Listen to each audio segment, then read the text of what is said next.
a couple of days ago, Five Nights at Freddy's 2 released, and now I'm doing my review. I am a little bit late. I just didn't make the time. But Five Nights at Freddy's 2, the first Five Nights at Freddy's I watched earlier this year. It was a pretty good film. I know really nothing about the lore or like that much about Five Nights at Freddy's. I know what I do based on some of the videos I watched, and I haven't watched that much. First one I thought was a pretty good movie. I think Josh Hutcherson was good. The story was not my favorite story ever, but I mean, it was a pretty good story.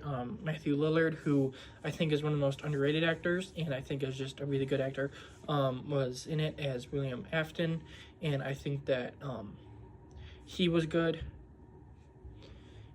Really good.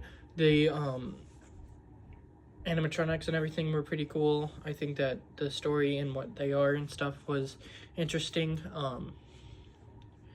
And now we got a second one, and a lot of people are saying that it's bad if they don't really know anything about the lore.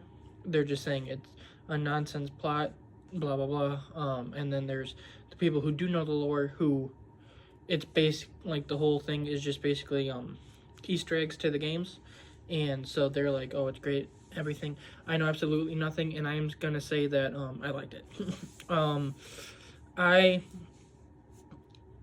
A lot of movies, unless you're just bad with like nothing, I usually enjoy movies, like a lot of them, and I think this one was just fun. I think Josh Hutcherson was good. He was a little bit less. He was in it a little bit less than the last one, but I still like him. I think Vanessa, the daughter of William Afton, was fine. She's not my favorite, but she's not my least favorite. Josh Hutcherson's sister, she isn't my favorite. She's probably the weak point of these movies. I think that the new animatronics and the old ones were cool to see. I think that the cast is great. You got, what's his name, Wayne Knight as a teacher who he was just such a a-hole, but kind of funny, and then the way he ends was pretty good. You got McKenna Grace as this like podcast, or not a podcast, but like she's on TV. She just goes to haunted places and tries finding ghosts and stuff with her crew. She wasn't in it as much, but I think that the little bit she's in is good. I think that what they do with the what's it called? Oh, crap. I can't remember what it's called, but the marionette. What they do with the marionette, which is like the main villain almost, is interesting, and McKenna Grace feeds into that a little bit, I think, and I think that she does good with that. The marionette was pretty creepy. You've got Skeet Ulrich in here as a one scene guy, and I think that they set him up for a bigger role in the next movie. Obviously, Skeet Ulrich is in Scream with Matthew Lillard. That's probably why he was cast. I think that the little bit you get of him was pretty good.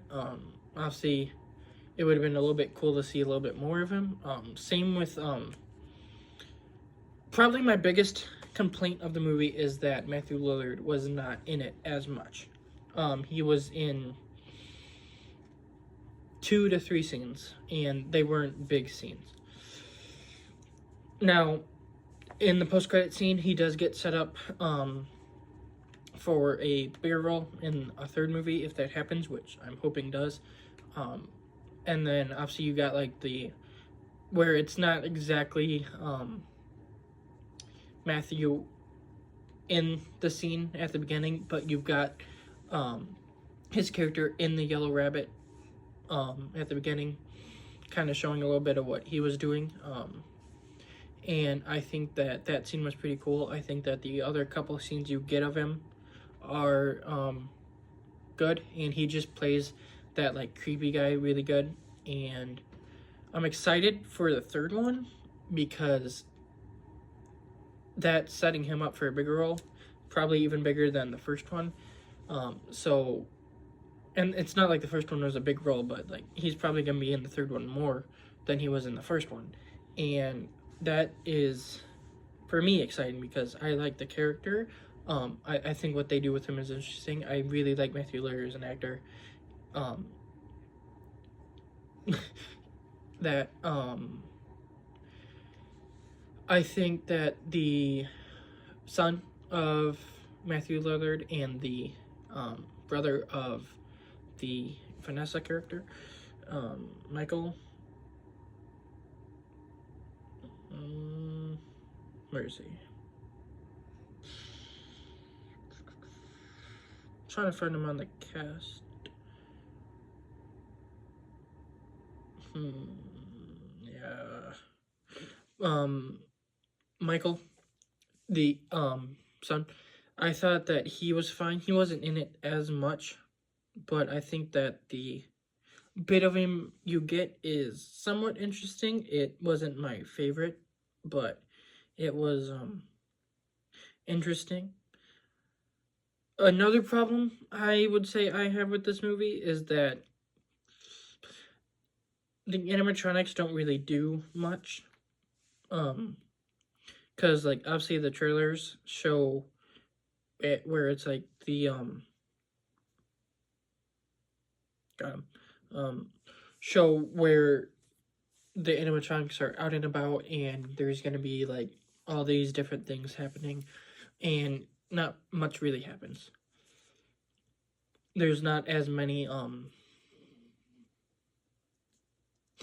kills, and I think that it would have been a little bit better if we did have more. Because I mean, frankly, that's kind of what most people are coming to these movies for, is to see animatronics out and about. I watched the first one because of Matthew Lillard, and I thought obviously he was the best part, but I thought that everything that they were doing, like the lore and everything, was interesting. This one, I think, adds lore, not as much as you would hope. Probably, and I would say that I like this one a little bit less than the first one, but it's not a bad movie. I can understand if someone doesn't like it though, because from all the little things I've heard of Five Nights at Freddy's and everything, a good chunk of this was just fan service. And I can see where someone might not like it because they don't know anything about Five Nights at Freddy's, so they're not into the lore, and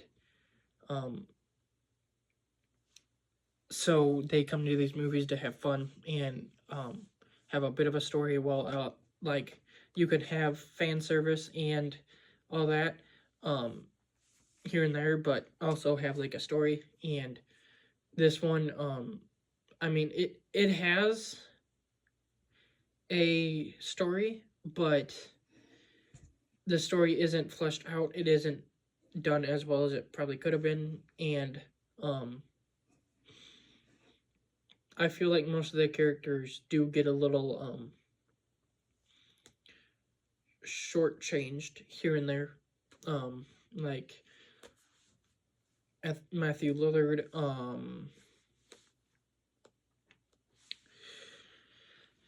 Vanessa, just a bit. Obviously Josh Archer, since Mike is a little bit. I would say that Vanessa does get a bit shortchanged. Not as much, but just a little bit. I would say that Abby is probably the character with the, I don't want to say biggest amount of screen time, but probably even like the bigger role. And she's just not an interesting character to me. Michael Afton is given 2-3 scenes, and for a villain, that's not the greatest. The marionette, which is one of the kids that William had killed, I think that she was an interesting villain, but could it have been done a little bit better? I think what they do with her at the end, though, with her and Vanessa, like the last shot, was interesting and sets up the third one pretty well. The post-credit scene sets up the third one. And then at the end of the movie, there's like a little voice thing by Skate Ultrich's character. I hope I'm pronouncing it Ulrich's? I don't know. There's a little voice message by him that sets up his character in the third one. So I think that it's a good movie, worse than the first. Sets up the third one in a great way. And I think that the third one is probably going to be the best of the three.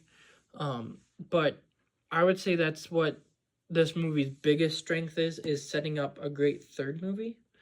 And that could hold it back for some people because it's more so focused on setting that up instead of having like its own storyline.